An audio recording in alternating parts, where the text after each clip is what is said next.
Bahan bakar jerami bikin heboh. Pengamat bilang bisa jadi mimpi siang bolong. Penemuan bahan bakar baru bernama Bobby Boss, singkatan dari bahan bakar original buatan Indonesia Boss, benar-benar membuat dunia maya heboh sejak awal November 2025.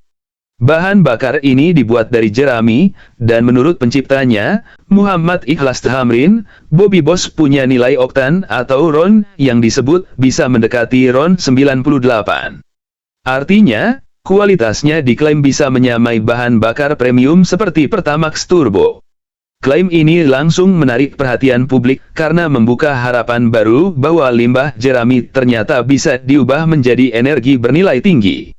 Namun, di tengah antusiasme itu, muncul juga banyak suara yang meminta kehati-hatian dan bukti ilmiah yang lebih jelas.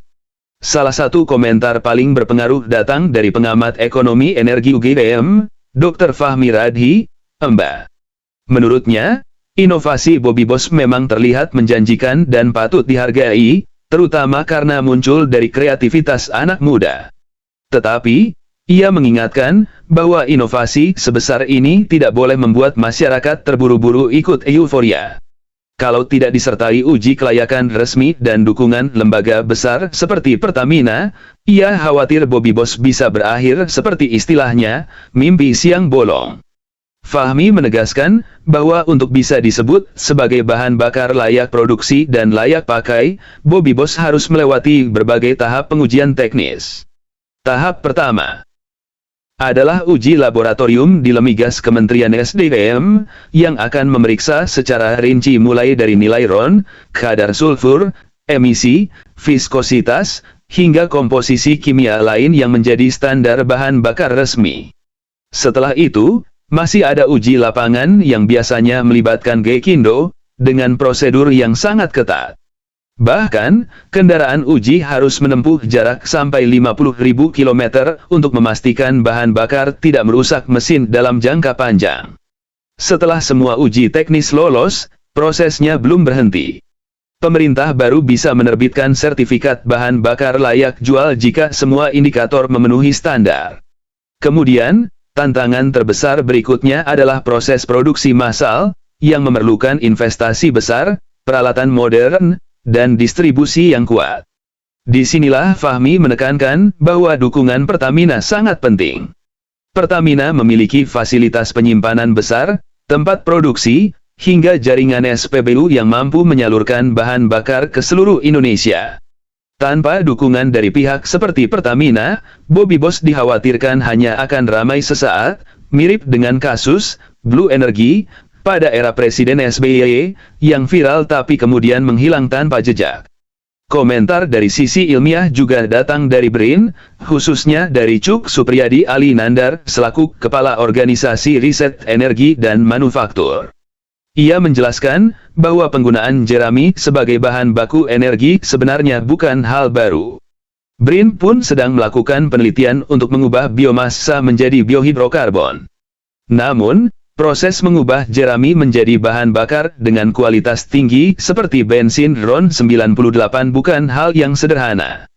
Ada jalur produksi seperti fermentasi jerami menjadi etanol, yang kemudian diolah lagi menjadi biohidrokarbon.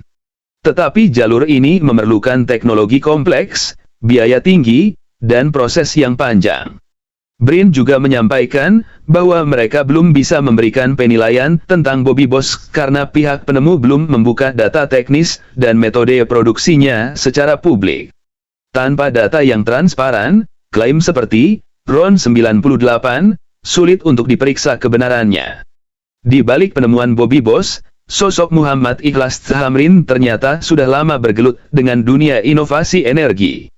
Ia pernah membuat kompor pulsa pada tahun 2015, yaitu kompor yang dayanya diisi seperti token listrik prabayar. Walaupun tidak sesukses Bobby Boss, itu menunjukkan ia memang serius mencari solusi energi yang lebih terjangkau.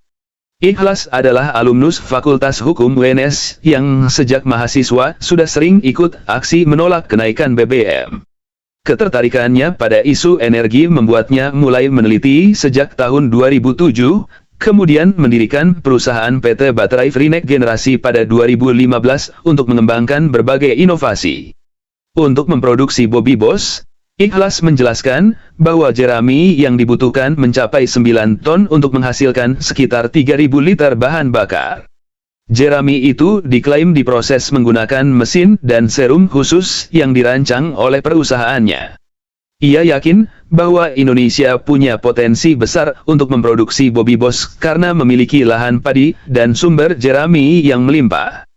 Ia bahkan menargetkan harga bahan bakar ini nantinya bisa seragam di seluruh Indonesia dan bisa dijual di bawah Rp10.000 per liter.